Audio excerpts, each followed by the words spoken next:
I've been alive long enough to tell you this with absolute certainty. The worst financial position in the world is not starting with nothing. The worst position is starting with nothing and pretending you don't. I have lived long enough to watch entire generations lose decades, not because they lacked opportunity, but because they lacked clarity. They were busy chasing comfort when they should have been building stability, busy copying lifestyles instead of building foundations.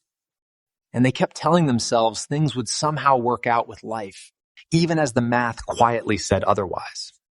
So let me say something that might sound strange at first. If I woke up at the beginning of this year with no money in my account, no savings, no investments, and no safety net, I would not panic. I would not spiral. I would not feel ashamed. I would feel focused.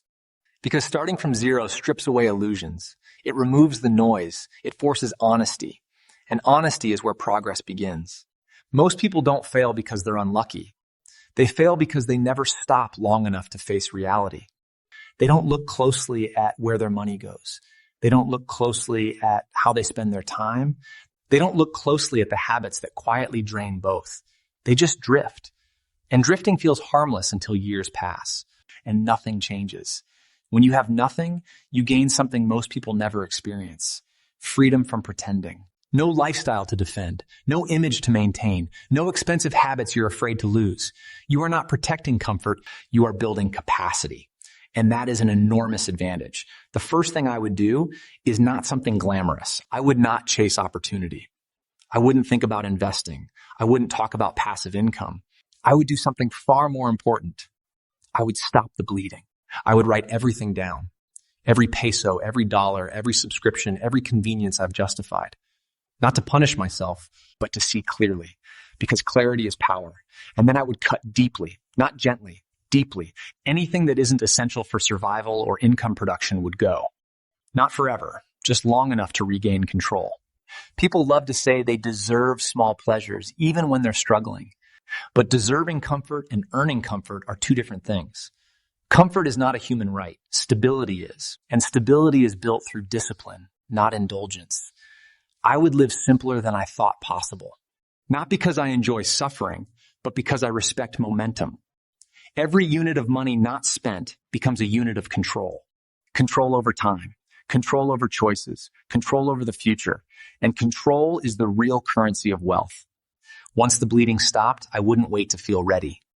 I would work. Harder than I ever had before. Not endlessly, not blindly, but deliberately. I would trade time for money at the highest rate available to me right now. Not my dream job, not my passion, the best available option. Because this phase isn't about fulfillment, it's about leverage. I would stack income sources the way others stack excuses. 1 job if that's all I had. 2 if possible. 3 if necessary. Evenings, weekends, temporary discomfort.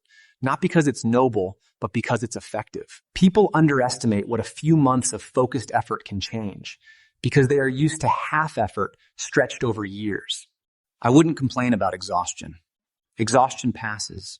Regret lingers. And the tiredness of effort is far kinder than the tiredness of stagnation. Every extra unit earned would be protected, not celebrated. No rewards yet. No lifestyle upgrades. Just accumulation. Because the first meaningful amount of savings does something important, it changes how you think. When you go from zero to something, fear loosens its grip. Desperation fades. You stop reacting and start choosing. And once that initial buffer exists, I would not rush to invest it. The desire to make the money work has destroyed more progress than most market crashes. Cars break, health issues happen, jobs disappear. And people who invest before they're protected often end up selling at the worst possible time, not because the investment was bad, but because they were fragile. Cash isn't exciting. It does not impress anyone, but it absorbs shock. And the ability to absorb shock is what allows long-term thinking. Without that, every decision becomes emotional, and emotional decisions are expensive. Only after stability exists does growth make sense. And growth, at first, should be inward. Increasing your earning ability will always outperform chasing returns when you're starting out. Skills compound faster than markets when you have limited capital.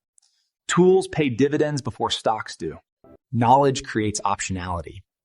I would invest in the ability to earn more per hour, not because credentials are magical, but because pricing power changes everything. A small increase in hourly value, repeated over years, reshapes an entire life. And unlike assets, skills can't be taken away by a downturn. Alongside that, I would quietly prepare independence. Not dramatic entrepreneurship, not risky speculation, just the beginnings of income that isn't directly tied to every hour worked. Something boring, something small, something reliable. Because independence is built gradually, not announced loudly. By this point, something subtle but powerful happens. You stop identifying as someone trying to get ahead and start acting like someone managing a system. Money stops feeling emotional and starts feeling mechanical. You don't ask how something feels, you ask how it functions.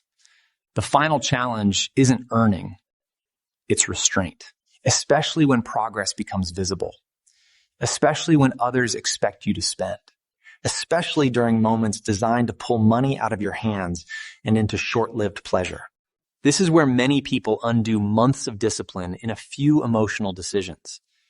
But restraint isn't punishment. It is alignment. It's choosing the future version of yourself over the current one. And the future version of you is always grateful. By the end of the year, if you've stayed disciplined, you'll see time differently. You'll realize that most people aren't stuck because the system is unfair. They are stuck because they never stayed consistent long enough to let compounding begin. And then something important becomes clear. This was never about money. Money was just the scoreboard.